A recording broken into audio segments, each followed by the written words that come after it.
Who would be a Wolves fan, eh? On goes Bull. Speedball might yet win it here for Wolves. Flash in the shot. What a goal!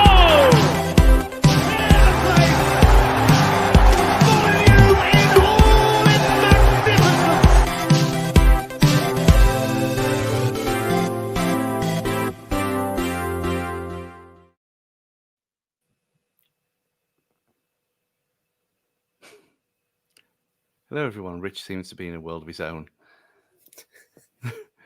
For the audio listeners, That's my insight. Rich is... I was going to say, that's one for the audio.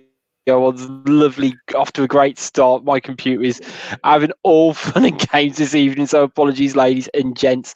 Of course, guys, we are here to talk about yesterday's game against Brentford, but more importantly, what it's meant, which is me and Stu get to get another round of the Up for the Cup campaign. And boy, is it going to be a good one, Stu. I mean, we've done this, 4 or 5 years of the Up for the Cup campaign, and every year it ends in abject failure and disappointment. And yeah, wearing cup shirts. I even wore my 1996 nutmeg hat yesterday because it was so cold. Because it's got the crest on. The last time we won anything in this cup. So my only thought was, if we do go all the way now, do I have to wear that incredibly hot hat even in May? Because I want... When we got through to the semi-final, it was the year when I wore fingerless gloves like a hipster, and I still had to take them even to Wembley.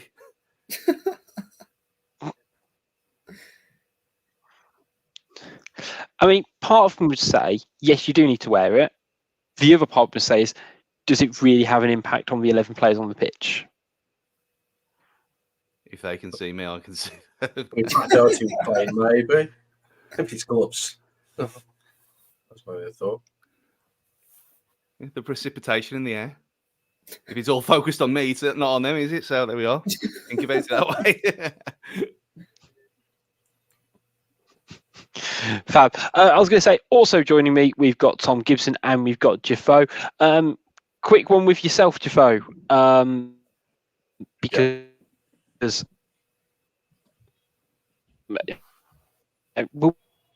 we'll talk about obviously the game, the fact that a lot of people couldn't. I think Richie's completely dying now. While he sorts himself out. Not in that way either. We're not that exciting. I think what Rich was going to say, Jafo, you had your good lady with you for the first time yesterday, and her experience of football for the very first time. Before we go into the lineup and the coverage and everything, she was one of the 24,000, I think, who were there experiencing that glorious game. Oh yeah. Let alone on what I informed her of first. What did she experience of soccer, and did it live up to her expectation? To be fair, I thought, you know what, going into it, she's watched Wolverine before on the telly and that, and she's not been that interested. The game last night, she was shouting abuse at the Brentford players, shouting time wasting and everything. She was loving it. She was really getting into it, and yeah, as you mentioned, we talked about something before the game. That thing being Bovril. She managed to have two Bovrils last night, so loved it so much so that she wanted to buy some stuff today. So there you go. So so English football is really for her. I think the NFL's in the bin now. Yeah, you're not getting Bovril in South Carolina, are you? Let's be honest. No. I think Old Bay's the closest thing, and that's just seasoning. Well, when I was explaining to her because she was saying, "Oh, Bovril," and she seemed to have an idea of the concept of Bovril, but she was like, "Oh, what is that?" And I went, "Oh, well, it's like beef extract." And she just, the look of horror on her face, she's like, "What?" And I was like, "Well, yeah, it's like drinkable gravy," and which wasn't helping the case. But now the fact that she loves it so much, it's a success story. I'm taking that for me.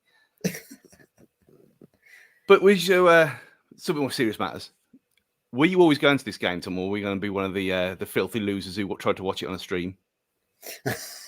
No, I was always going to go to it. Yeah, and I'm glad I did. I mean, that is one though. I mean, other than the Ipswich game because the Carabao Cup's always like that. Mm. Did you expect that to be the case? Because I didn't. I mean, I home games I'll be there anyway, regardless. But I thought as a backup that would be there for everyone. Yeah, I didn't expect it really. I thought it would have been, televised really, especially with it being 2 Premier League teams, but obviously not. Yeah. And we had the story that the whole farce of the highlights package not even be package. It was just a few things sewn together that you'd have got on Central News back in the day. It was that indecisive. And I was trying to think. I can't remember a time either of this where I don't know about you, Jafo. You've been slightly younger than me. Where we've had to wait for highlights of an FA Cup game. I can't. Not off the top of my head, but like literally, like you saying it about it being like a central footage. I went on the BBC, I watched the game, so I'll let's see if it's actually slightly different. And not, they had Mikey Burrows in the commentary on the BBC highlights, so it's like there must have been like nothing. Like not even they couldn't even scratch together some weird couple of guys from Albania to talk about it. Mikey Burrows all over the BBC. So there you go. That's something positive that comes out of it. Beautiful voice all over there instead of listening to the usual, drip that you get on commentators nowadays. When we should have known when there was no tactics truck outside with like the broadcast vans, there was nothing there. But I suppose if they're not sending it anywhere, then there's no need to send it back to base. To just send it later on with the tapes. But I mean, the only place he might have gone was only Stockley Park. But going on some of the decisions last night, which we'll talk about in a bit, but going on some of the decisions that were given, mainly the penalty, maybe they weren't getting it because what there was it was a little bit dubious. I'm to say that definitely for the least. I mean, we'll come to that later on. But since Richard died, I mean, we'll just put that out there now. He could be dead. We don't know where he is. We've got no control.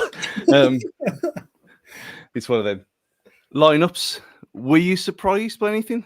Obviously, with the first game, Bentley was thankfully ill, so he didn't have to poison our goalmouth. Was there ever any doubt that Sarr would get dropped for him? Nah, I don't think so. I think Sarr's got his place in the squad firmly.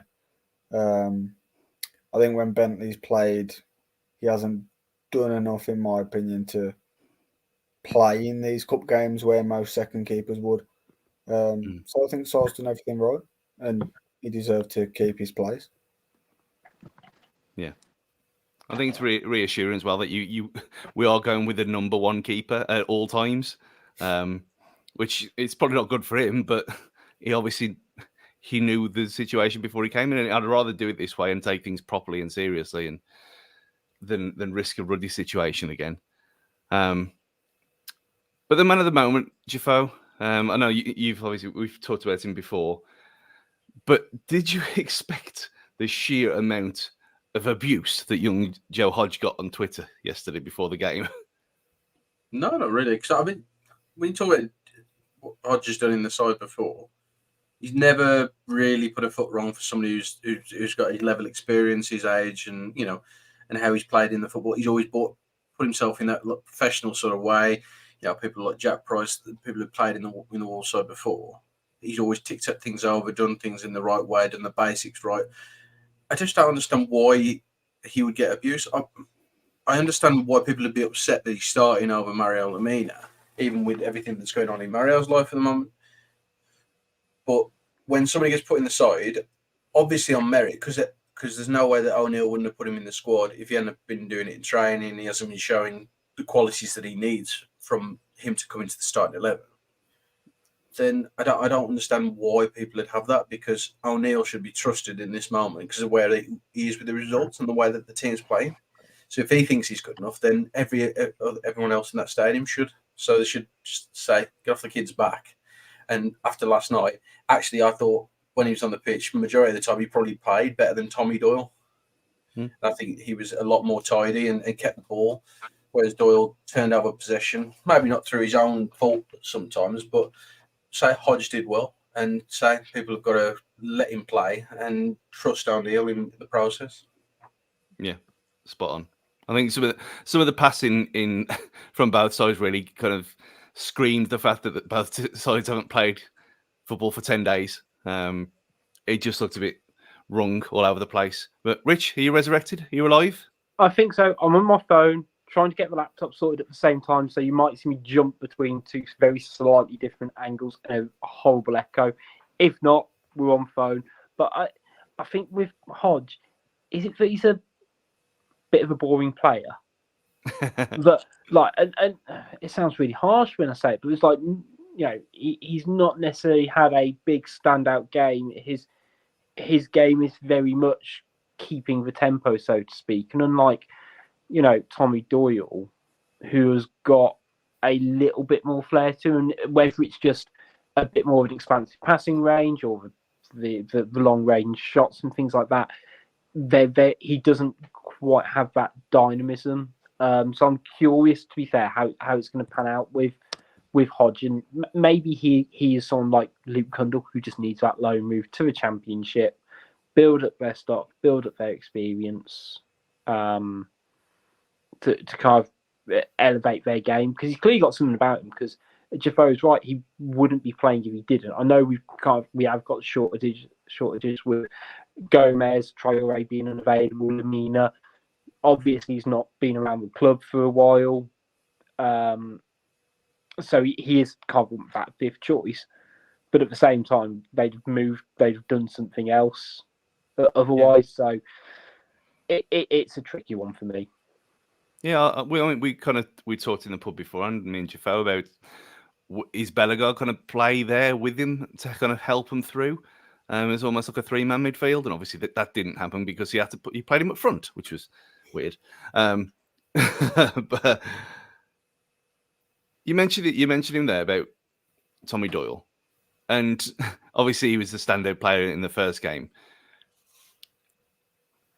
Thoughts on him, Tom? Because I think he kind of ran that game for 80 minutes on his own, whereas yesterday he looked a bit, I'm not saying ready, but there's something off with him. I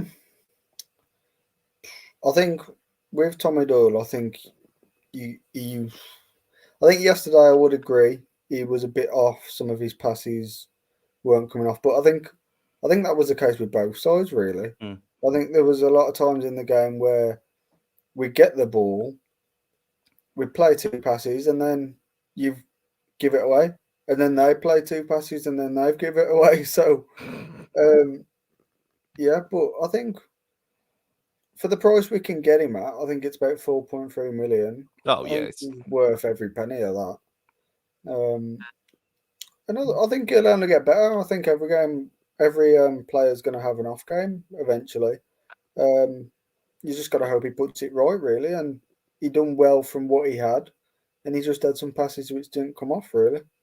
Yeah, and he didn't get any hate or moaning, did he? Whereas when Hodge had the audacity to kind of misplace one, there was a few.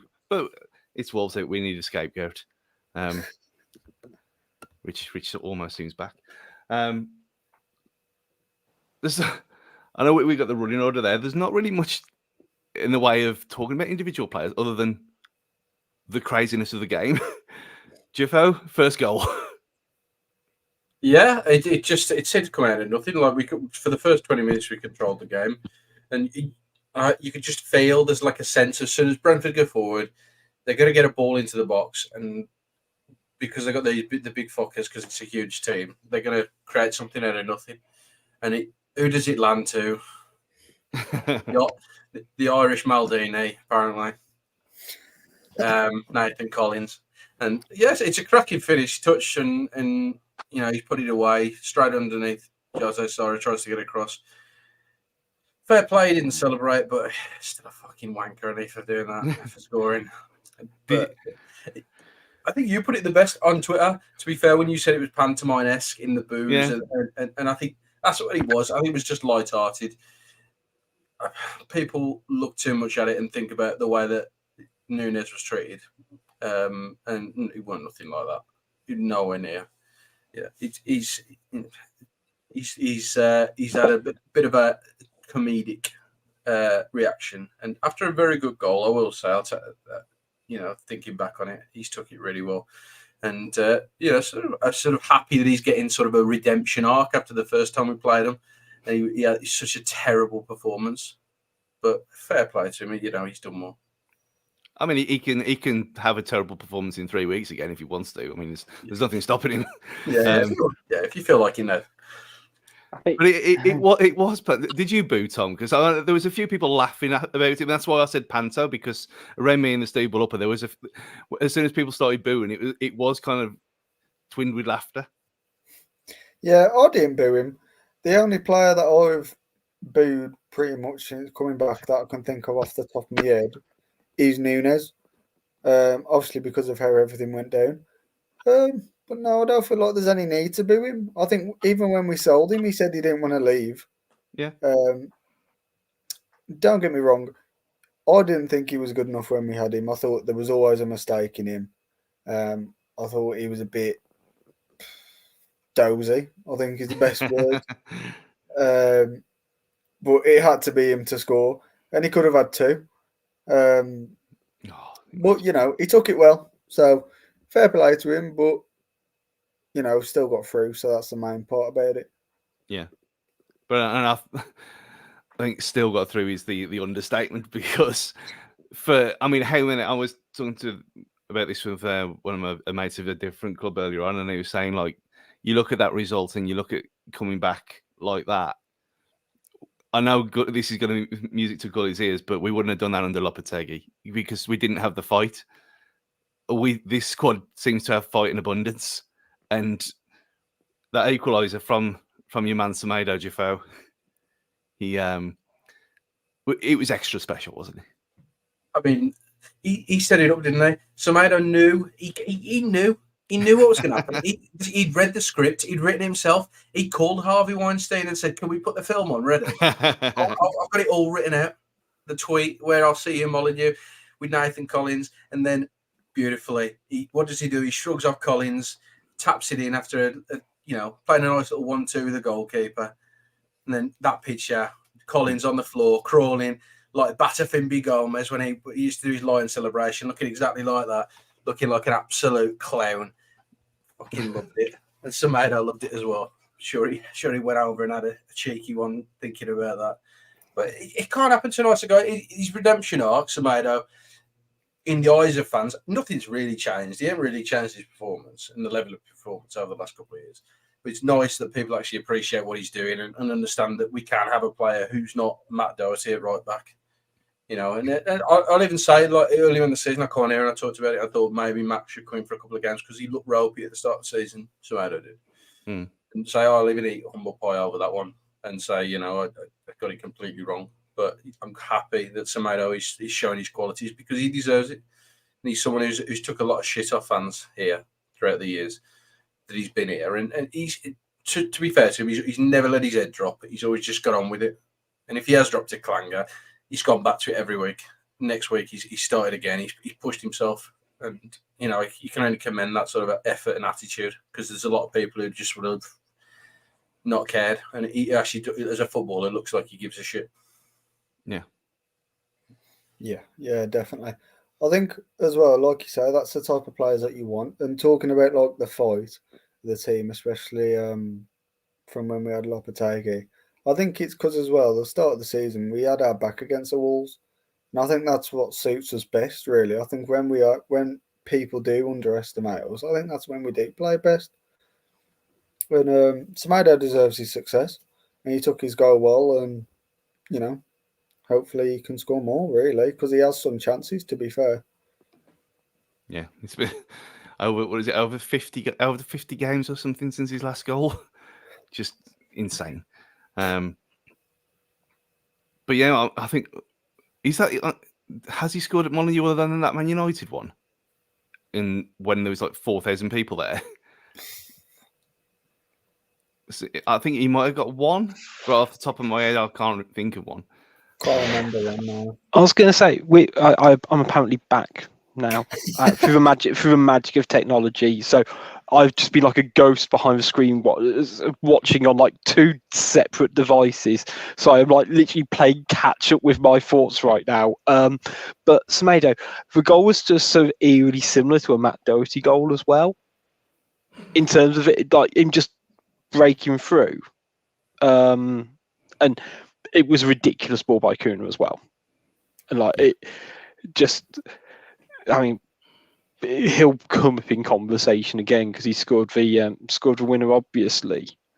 But I'm trying to think of a higher quality Wolves player that we've had in a long time, in terms of how he's just consistently providing us that attacking output, whether it's goals or assists.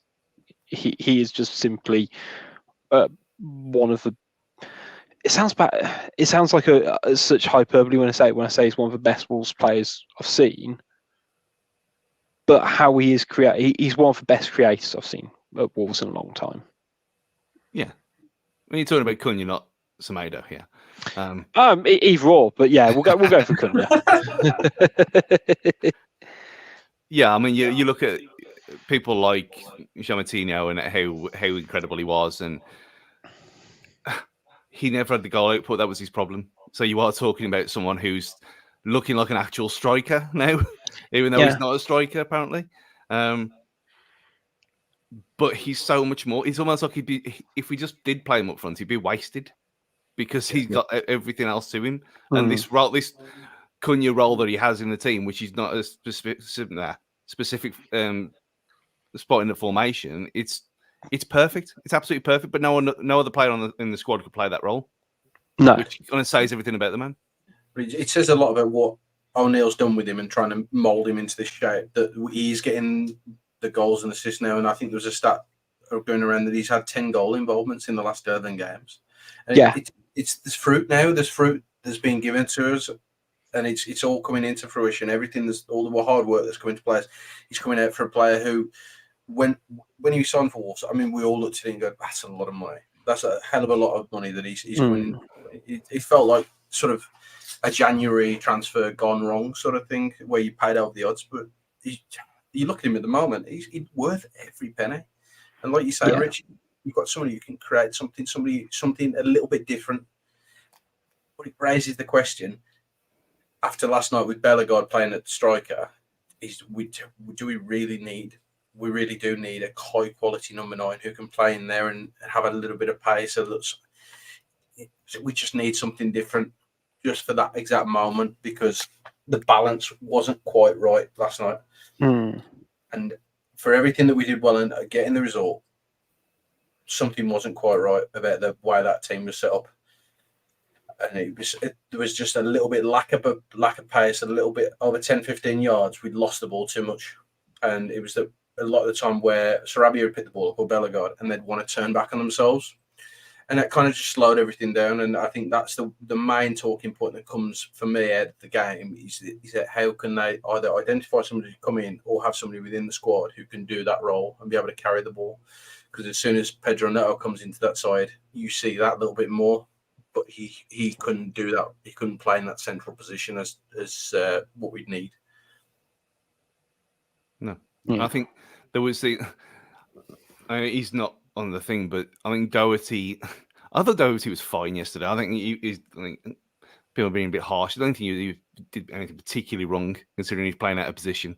More of a worry is who's stolen the real Hugo Bueno, and can we have him back, please? Because he looks broken. when he came on, he looked broken, and there's clearly something. He looked like if he's got a hip problem or something like that, because he doesn't look like he's moving properly either. But that whole thing of having no real wing back on that side in that kind of hybrid formation where Anuru's been playing as well, it's like, well, if we've got nothing there, and we know for a fact that the ball Doherty's going to turn back in and cut back on himself every single time, then you ain't going to get no fluidity through the middle either, are you? Because it's all a bit lopsided. But again, it's horses for courses, I suppose. Yeah, and Doherty isn't the same Matt Doherty as he was, pre-Spurs move, or even we joked when we've seen him play left wing back a few games previous when, oh yeah, but do you remember when he got playing for season? It was 7 years ago. and he's not that same player, is he? Unfortunately, and he can't quite support as much as we need to. Bueno situation's worrying. Part of me just hopes he has just got a niggle, but they need him to be on the bench. But the drop off between Aït-Nouri, pre African Cup of Nations to, what are your other options? Matt Doherty, who is, I'm not sure how I'd feel about him playing in a league game, if I'm perfectly frank. Bueno, I can't remember last time I saw him put in a good game. Or you go Toti Gomez at left wing back, which again, not convinced by. So it's really tricky with with that left side problem over the next couple of weeks, isn't it? Yeah, I think that was where the danger was coming from as well, from their point of view. It's almost the entire game. It was because Semedo being Semedo, and some weird clearances going on through the entire game. To be fair, from everyone, but definitely down our left hand side, where I wouldn't have a problem playing Toti Gomez there if you're going to play them three in the middle like we did towards the end. Dawson, Kilman, and other Bueno. I wouldn't have a problem with that. But it's better than playing Doherty there if we've got the option to, because we lose too much up front. Not defensively. Defensively, it's fine, but going forward, we lose too much from him.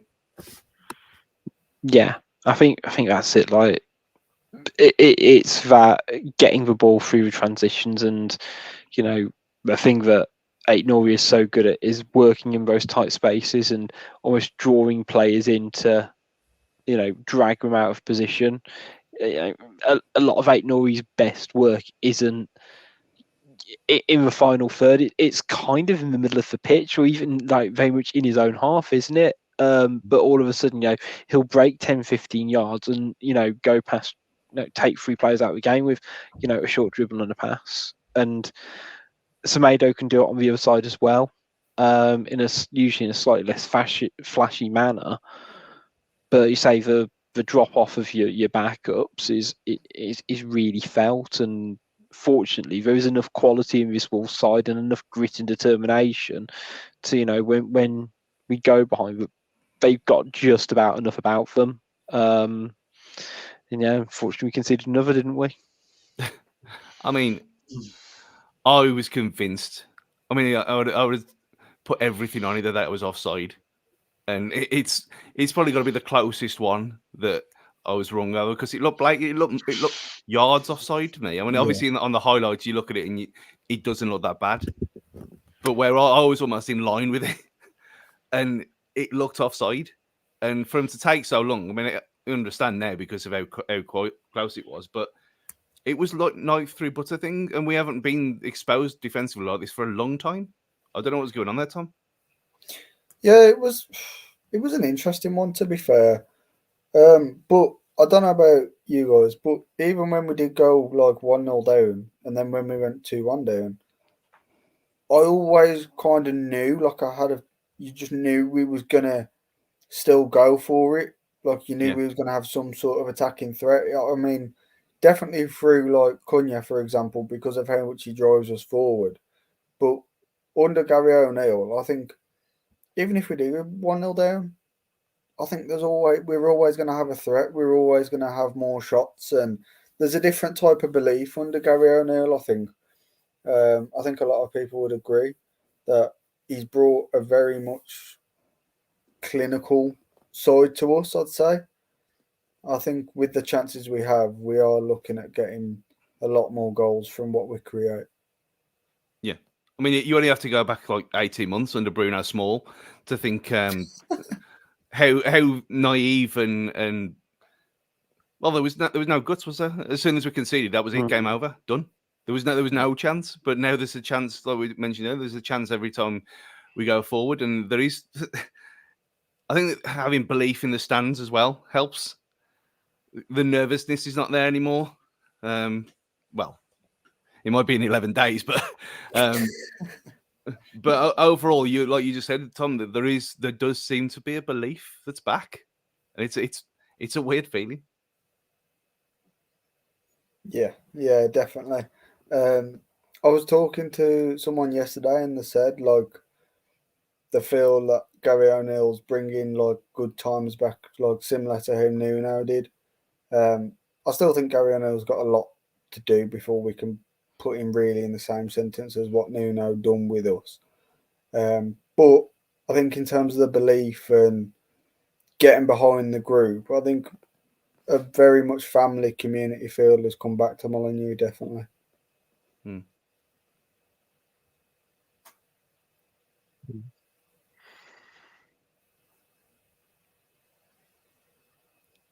Is Rich dead again? No, there we go. There we go. I was going to say, more importantly, I guess, and it was almost a shame it wasn't the winner in a way, but Nathan Fraser getting the equaliser, and it was nice that obviously his first goal was a bit of a deflection, but there was no sort of deflection involved in this one, was there? No. I think it was. He took it brilliant. I think it's a proper striker's finish, hard and low. I can't even begin to imagine how he must feel being a local lad. As well, it would put the cherry on the cake if he scored against West Brom. But yeah, I think he's a brilliant prospect. I think we've got a real good player on our hands. I don't think he's going to be the answer to the number 9 that we need for the centre forward. I think he could do with a loan move probably to save him sitting on the bench here. But I think he's had 3 games and he scored 2 goals, something like that. I mean, his numbers are coming up, and as I say, local lad, young kid, unbelievable. Yeah, they were talking on the official podcast after the game, and Naylor mentioned the B word and compared him to him, and it's like, well, you can kind of understand because of his body shape's similar-ish. I know you can say, oh yeah, because he's a bloke and he's kicking the ball, but there's an essence of, like you said, Tom, there is a natural finisher in him, which when we spend 35 million on wasters who pretend to be strikers who that doesn't happen for. Yeah, this kid comes in and, like you said, other than Ipswich, where everyone was shit, look at the game against Blackpool, superb, little cameo, and then that yesterday. I mean, to go from that goal and the passion, and just because he's from here, the fact that he's a Wolves fan as well does help. Yeah. It just adds to it, and the fact that when the club played that thing of he's signing on as an 8-year-old, that was amazing, that photo. But you go from that to then the chance he had straight after Jeffo, and you think if that had gone in, the place would have gone off. I was gone when he scored the first time. I was already gone. I was halfway down the row. I was so happy for the kid, but the touch, and it was, the thing is, it's everything set up. It was like poetry in motion with the second one. It was a lovely touch, open his body, and I thought, you've got to slide it away now. And he's unlucky, but it's been said here. It's great to have a local lad, somebody who's in and around the side, gets a couple of goals every season. If he does progress, it's brilliant, because it's everything's positive from here with him. But having someone who's comes from Wolverhampton, bags a few goals, important games, I think, as Tom says, if he gets one in the Black Country Derby, that's it. He's cult hero forever, especially if it's a winning goal. It cement his whole legacy. Yeah. I was going to say there is a story in the making with him, isn't there? And next Sunday, what impressed me kind of most about the goal was his movement to get into a position. Because as soon as Sarabia broke, he made an absolute beeline to get to the right hand side and try and open up the pitch. And then, the ball breaks to Cunha, and he holds his position. So instead of kind of running, like making a run into the box and almost kind of getting in the way, it takes a bit of nerve to kind of almost stay in your position sometimes and actually stay in the place where you need to be.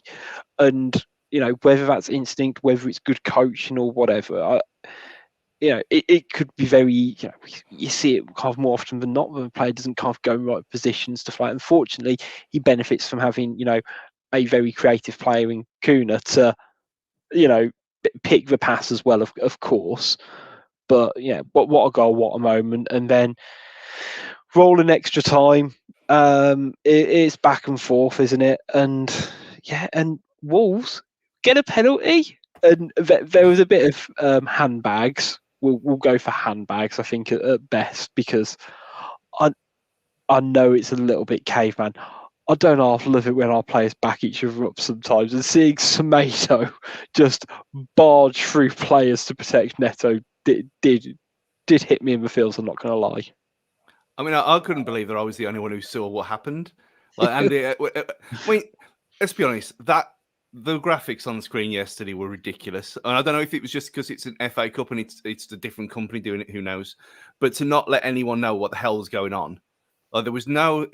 Because normally you'd say potential red card for, and then the player name would come up in the Premier League. That didn't happen yesterday. So in the I was going to say people watching at home, but no one was.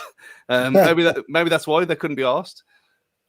But no one had any idea other than right in front of us in the Steve Bull Stancullis corner where Semedo's come powering in like he's in Gladiators, pushing someone in the back. Andy had no idea from the South Bank, no idea what had happened. He texted me. I thought I'd kind of glanced away and I just saw someone. And I thought, someone's pushed someone over. It was very silly. I think it helped. What helped the situation was very much behind the referee's back as well. So you had sort of these two kind of hot points happening at the same time. So you had all the Brentford players crowding the referee, not getting booked, and then you always had this like almost like a wrestling thing, like, oh, look over there, he's like elbowing in him. Yeah, perfect. Yeah, it was ridiculous, wasn't it? And the fact that it took them so long to look at it. I mean, you look at it once and you think, it might be a yellow card if you're being picky, but the fact that they'd started it again on the back of a blatant dive, by the way. It was right in front of you. You can't see it. It looks more of a penalty on the highlights than it actually is. And it's not a penalty. I think, But I'm trying to work. Yeah, part of me is just like, I wonder how I'd feel if it were I. Unfortunately, we've had enough kind of pops at Wolves to, sometimes not playing the game this season and not kind of, being a bit cheeky with it. Say no, it's Rich. It's Thomas Frank. He's a football terrorist, and he deserves everything. Genuinely, he's one of my least favourite managers in the Premier League, and part of me hopes they go down because of him. But unfortunately, I've got about 4 other teams who are in that boat at the moment, so I'm in between a rock and a hard place, to be honest. But Cunha knocks away the penalty. I think it caps off great performance in terms of what he does, sees us through. And Cunha said after the game, lots of fans said we needed to win because it's a big derby. I'm very happy to play derbies. I've played Brazil, Argentina, Real Madrid, Atletico Madrid, and I really want to play Wolves, West Brom, and make history. I think we rank up there, to be honest, in terms of some of the derbies he's played in there, to be honest. But it brings us on. Actually, I was going to say beforehand, a nice little, I love a light-hearted story in a game. Was the fact that there was an officiating injury during the game. So Wolves fan Ross Bennett stepped up to fill the gap of 4th official after the linesman was taken ill just before extra time. You don't see it often enough, but you do love to see it. Like, I wouldn't want it in a league game, but I think FA Cup replay, perfect. Something like that. I mean, something like that happened at Portsmouth, didn't it, earlier in the season? It happened really recently. Yeah, and that was in the league. Yeah. It's the fact that he's wearing his own tracky bottoms as well. That's the best thing about it. I was going to say that there was a look to it. Like, part of him knew it could happen. And I always think that Yeah, it's like just he's got his boots with him, he's got his whistle, you know. What we came on.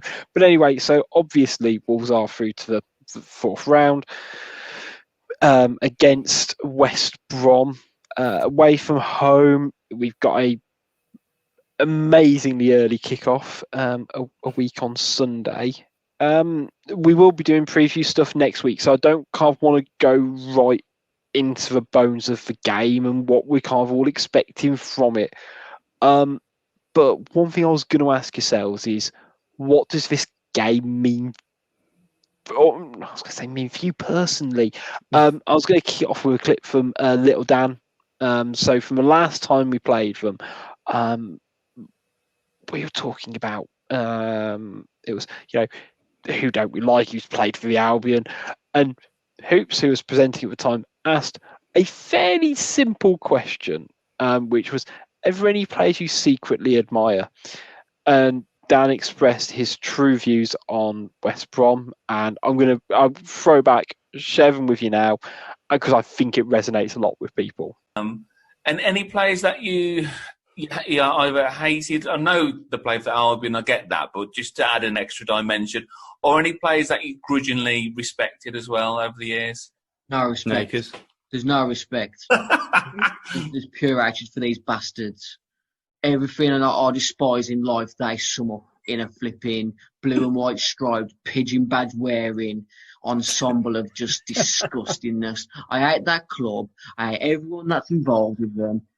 Like you just mentioned there, Paul Robinson, absolute rat of a footballer. When he was in an Albion shirt, breaking Ebanks Blake's leg at flipping Blues. Same with Matt Carden breaking George Undar's leg. Lee Hughes, horrible. Just an horrible club.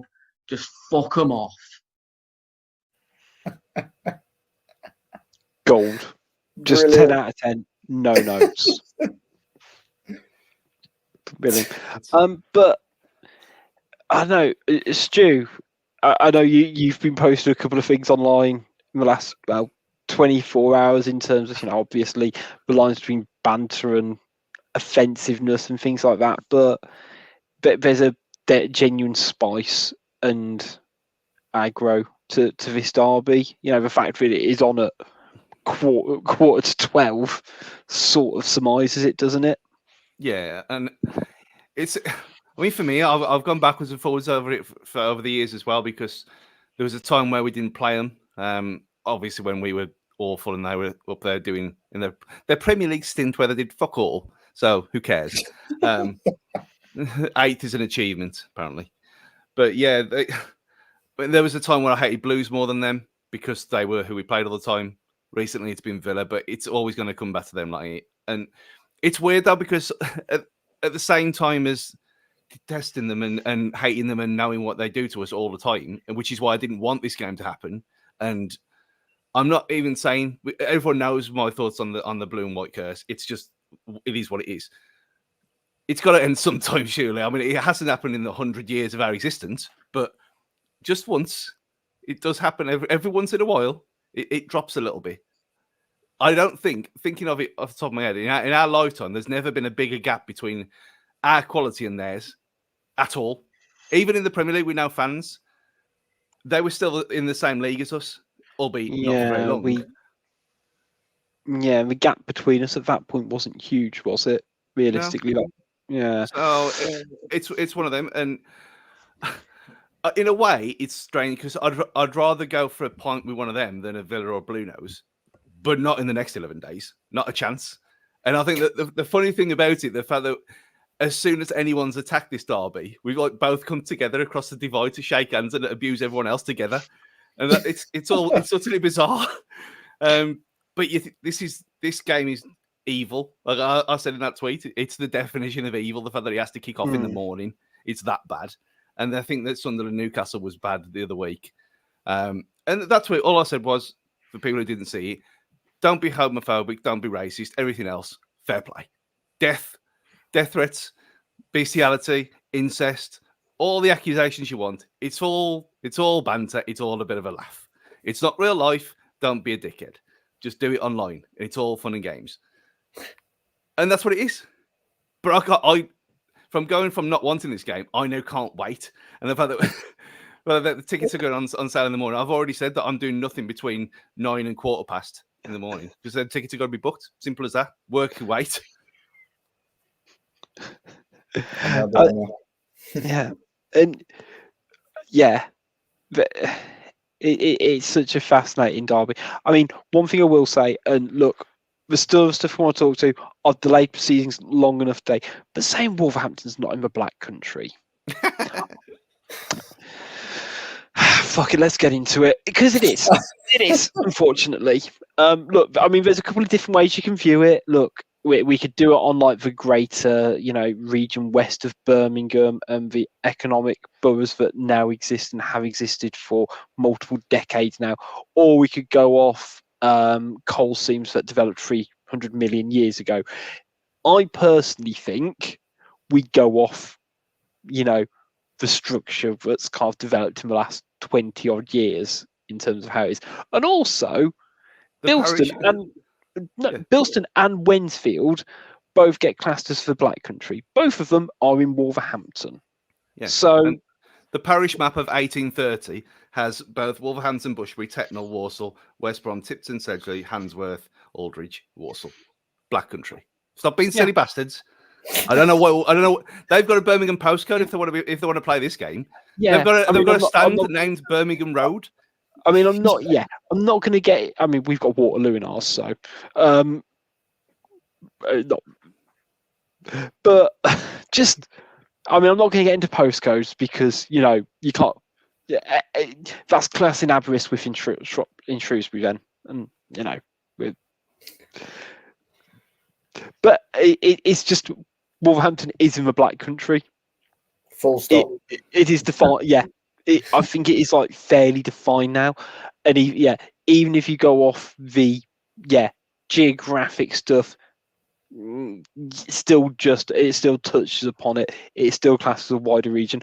I also say that because I work for a company with fucking Black Country in the title, so I think this is genuinely about as angry as I'm going to get about it because it is just it's just a weird stick to beat us with. It's not even anything to you know beat. What? It's just wrong. Say we've all coolest singles. Say we got 6 fingers, but don't come here and be saying that. Yeah. I mean, we've already got a retort for that. I mean, we do know that we'd all rather be a dingle than a cunt, which is simple as it is. Yeah. And that's going to be sung loud and proud on ITV in the morning. So yeah, you're going to be hearing that. There's going to be. I mean, I feel sorry for the American listeners who having to hear that at 3:45 in the morning or whatever it will be as they're making sure we got a transfer fund. Yeah, exactly. Josh has got to pay for our players somehow. Yeah, they've got to get our players in somehow. If it isn't through the shipping costs, I don't know what it's going to be. But look, we know how important this game is. I mean, and we also know how bad it's been in terms of the Black Country derbies, in terms of our performances over recent years as well. And Tom, you've got to hope that you're right. The quality is there with this team now that we could genuinely leave a mark on this game. Yeah, I think I've always said this. This is a problem. We are quality-wise on paper. We are 100 times better than them, I believe. But derby games are completely different to any other game. I've always said that because there's a lot more fight in them. You don't have to be a brilliant footballer to win a derby. You just have to be up for a fight, pretty much. But I think if there's any time where we're going to get a result, I think and I hope and I pray that it's now because of the quality that we've got. I mean, I'm gutted that João Gomez is out for it. I'm not sure if Ryan could Aït-Nouri be back, or is he? Will he be at AFCON? Still at AFCON, yeah. Yeah, so with Ryan Nouri and Hwang Hee-chan, I mean, if we went there with a full strength squad, I'd be probably a lot more confident, but I am still confident that we can get a result. And it's just the record, really. It's the record of results that we've had in the past. That's what knocks people's confidence. Can we just say as well that Kim just brought it to our attention, or Dan has in the group, that the Duke of York in town will be open from 6 a.m. on that day, just to wet everyone's whistle, just to be safe. It's going to be carnage. I mean, part of me, and I appreciate I am saying this, and I can feel Stu looking at my shirt and jumper combination when I say this. Like, if you can't control yourself not to be a dickhead at the game, then maybe don't go. But it's also a Black Country derby, so I'm conflicted. But yeah, just don't be a dickhead. Have fun. As Stu said, it's not real life. It is a bit pantomime. It's got, with a level of testosterone chucked into it. But I hope we fucking smash them. I hope it's like an embarrassing levels of, like, not just a 2-0, a professional job. No, I want it to, like, genuinely have them crying in a corner. Cunha doing, standing on the ball kind of levels of embarrassment. That's my aspiration for the game. Would you rather us go and smash them, or would you rather us have a last minute winner or something? Ooh. No, just embarrass them. Yeah. They deserve it. Yeah, because to get a last minute winner is nice, but it implies that we'll have gone toe to toe with them, or we'll at least not separated it. Because the last minute winner is good, because you'll get genuine limbs there. But I think if we're able to get more than three or more goals, thing is, we are never going to be able to match like the 5-1. Like, the circumstances will not be there at this point unless we're in the same division. It just ain't happening. But it's what could we do now for this? And the COVID ones are sort of lost in, really. Like the two ones in that COVID season, I was going to say it's not really don't count. They very clearly do. But I think in terms of like recent defeats and performances, people will hone in on that. That is like an era-defining game in this derby. On both sides of the table, and I'd be fascinated. What scoreline would it have to be, or what kind of performance would it have to be this defining for this kind of era within the club's history? I mean, if we're like 3-0 up after half hour and just toy with them, like a cat with a tiny pigeon, like on their badge. If we do that and just take the piss for an hour, that'd be amazing. Just because they're solemn little faces, and like what can I do then? That's being embarrassed at home like that when they've given it the big one for the best part of 12 years, over something that then led us to go all the way down to come all the way back again and have the best year of our lives in League One. Cheers, guys. Which is why I've got that mug with the CFAX 5-1, because what it led to was amazing. They're not going to have that, regardless of what they have. They caused us so much suffering that it was so much better when we fixed it. They're not going to have that. Reverse it round. So if we go there, take an early comfortable lead, and then just piss them off for an hour, that'd be bliss. Yeah, I'd quite like going at half time, winning 1-0, and then second half really kind of open up the floodgates, so to speak. So it's not just like, when you get 2-0 up, you can't go, okay, game's dead and buried, 60 minutes. But no, we keep pushing on. That's what I'd like. I know we've had Brandon in the comments saying 4-0, Fraser getting 2, Cunha and Santi. Oh, I love something like. I'll tell you who I think will get a goal is someone like Lamina. You just the shit house from Lamina. He'd be up against the crowd doing everything. He would. He's that guy. He is. He will break a rib cage thumping his chest. I can sit. Sar's going to be giving it big licks in it. Like genuinely, there is so many potential narratives, and there's a lot of, I guess, sort of common history at the moment. Obviously, we've got Dawson, they've got Jed Wallace as well. So yeah, and they've just signed Andy Vyman, who of course scored the winner for us in a fourth round of the FA Cup against a high level opponent. So genuinely, I don't want it to happen, obviously, but the script of Vyman scoring, I don't actually. Can he play? I was going to say I saw something that he could be cup tied, but I'm not too sure. Yeah, without sort of checking, yeah, there is a narrative in there as well. So, but before we play the Albion, we also have to play the other Albion, Brighton. And as Stu said, we are cursed against the blue and white stripes. And what better week to get over it than the last weekend in January in 2024?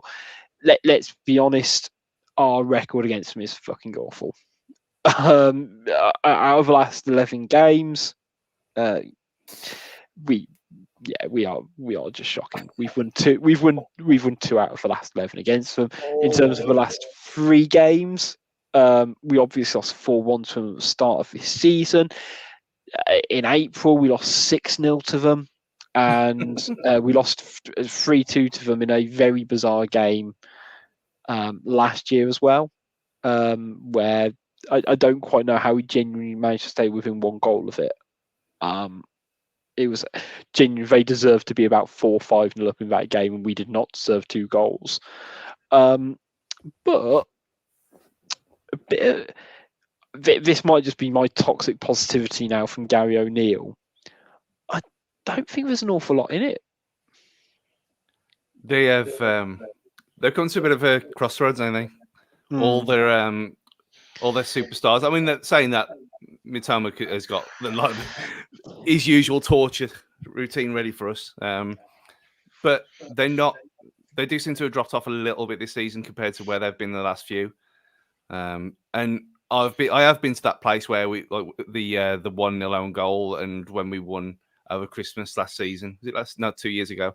So it does happen there. But since they've been this kind of football hipster force, we've got nowhere near them. But again, the tides are changing. Tesco week is going to be a successful week. I mean, a bit of a sideways step for a second. Score update on the Nottingham Forest game. They've gone to extra time. Blackpool, we're 2-0 down, pulling back to 2-2. So Nuno still loves the FA Cup, as we can quite clearly see. But yeah, bringing back red to Brighton. I mean, I'm hopeful. I mean, I'm going to be there. First time I've been to the Amex, so excited to go somewhere different. But taking the lady with me, so hopefully she can keep that 100% winning streak going and destroy that curse that we've had recently. Because I think, like you said, they've sort of been this football hipstery sort of team, and they've played beautiful football. It's kind of gone against everything that we've kind of done. We've kind of been this boring for the past. Pragmatic. We'll go for. Yeah. Function over flair. Yeah, I think, and we've kind of been caught out by teams who actually want to play football. But with O'Neill, and the way I think the best way I describe to anyone who I talk to about what we're doing now under O'Neill is relentless. That's kind of the best word to describe the way that we play football. Because I think we were talking about earlier, when we get a couple of goals, we just keep going. They never stop. They always want to do more. They want to be more. And it just plays into the hands of so much that we've done. And Brighton are now they've lost Caicedo. They lost, Mitoma. I don't think Mitoma with Japan. So win the Asia Cup. That's so a good point. He's not going to be there, but hopefully they're just not quite clicking in the same way. I'll say all this and I'll get smashed again, but it's hopefully, praying that something clicks for us and something's going in a different direction. But I'm extremely hopeful that we'll get a result there. And even I'd take a draw. I would, because it's a step in the right direction at an opponent when we normally struggle. Yeah, I'm bizarrely confident, and maybe it's just for last game. I think Neto coming back to fitness is a key one and really needs to start. I think for a point you alluded to earlier, just following the game against Brentford, we do Bellegarde and Sarabia don't quite offer us that dynamism to really kind of stretch defence at the moment. Whereas I think between Cunha, Neto, and one of Sarabia or Bellegarde, I think we've kind of got that without Hwang in at the moment. So I don't know. I feel like we've got that momentum at the moment, and that's so key. And we're talking like goal difference aside, we're only 3 points behind Brighton. Yeah, it's amazing. Yeah, like there's. I think you can get perceptions in the league and about how else a team like Brighton do. And I think I've said it before, probably when we lost 4-1 to them. Like, people seem to have this impression in the wider mainstream media that Brighton are this brilliant football team and almost seemingly never lose and always win. It's like, but they wouldn't be in the position they're in if that was the case. No. So it's clearly like something that kind of we're cursed as a club against stripy teams. But I don't know. It just something kind of goes, there's going to be a point. And I do think that now we're playing with the back three. It's looking settled. No matter if you're playing Santi or you're playing Dawson, we understand our movements a bit better going forward. Because even in that 4-1 game earlier this season, we weren't awful. We just had a fucking nightmare 10 minutes. Yeah. Beyond that, actually, we were creating chances. We were looking good. We were looking positive.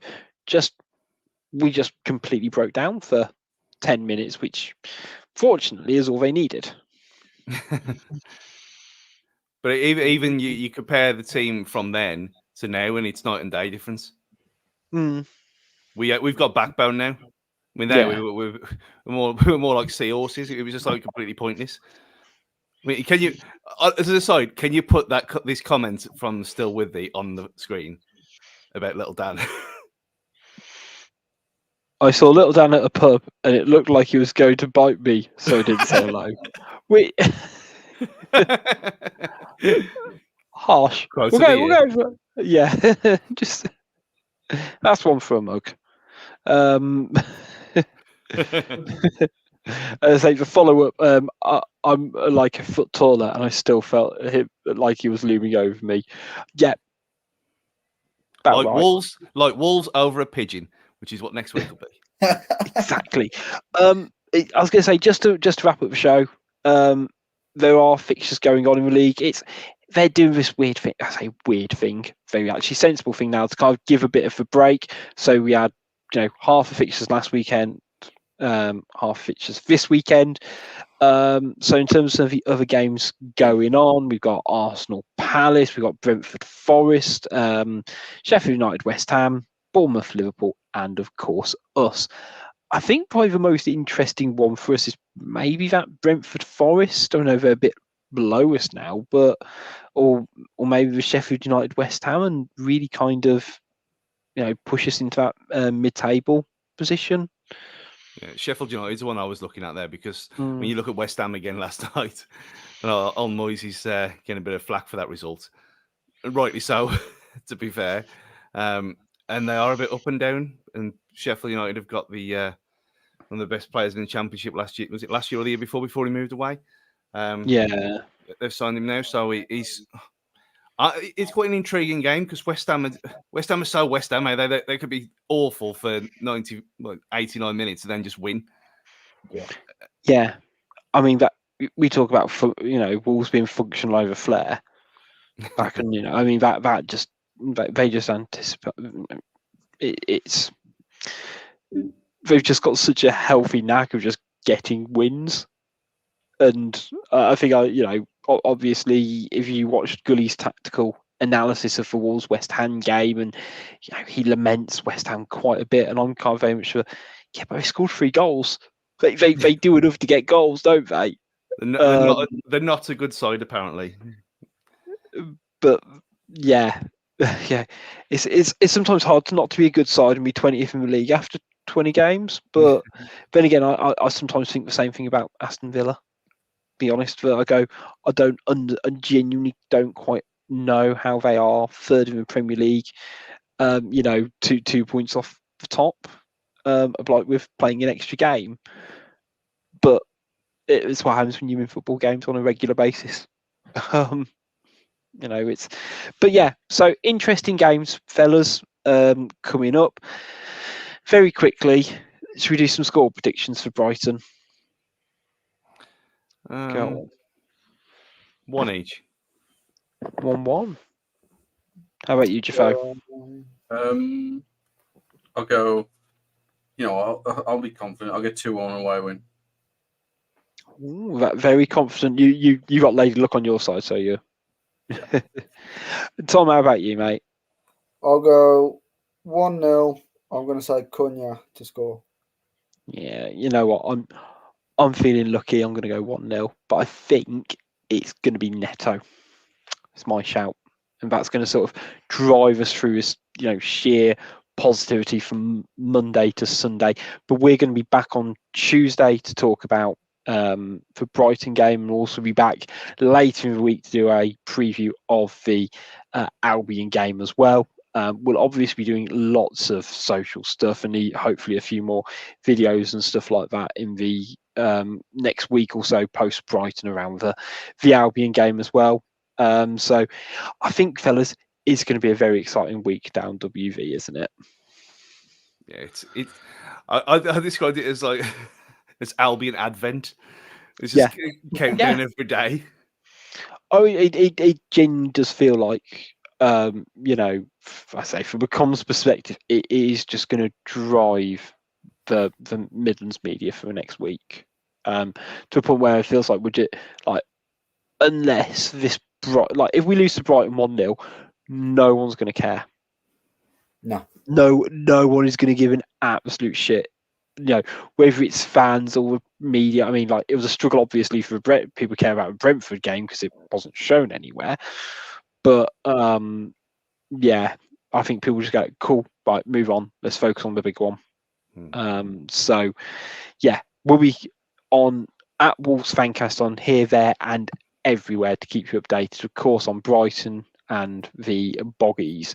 But until then, it's goodbye from Jafo. Good evening. It's goodbye from Tom.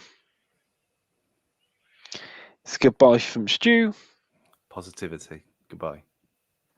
And it's goodbye from me. See you next time.